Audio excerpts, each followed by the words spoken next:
आज आमच्या लग्नाचा 25वा वर्धापन दिन आहे। जेव्हा मी मागे वळून पाहतो मला असं जाणवतं, समिधा तू फक्त माझी पत्नी नाही तर माझी सर्वात चांगली मैत्रीण सुद्धा आहे। संसाराच्या प्रवासातून तू केवळ सुखदुःखात साथ नाही दिली तर मला एक उत्तम माणूस म्हणून घडवलं आहे।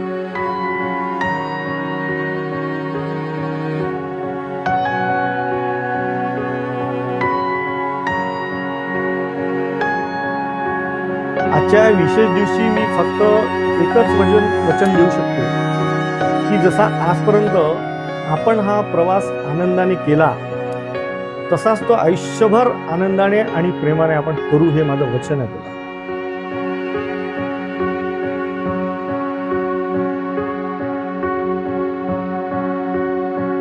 तुझ्यासोबत घालवलेला प्रत्येक क्षण माझ्यासाठी एकदम अनमोल आहे आणि माझ्या या संसारामध्ये आज जे काही आहे त्याच्यामध्ये सगळ्यात मोठा वाटा तुझा आहे। धन्यवाद, thank you very much Samidha, love you.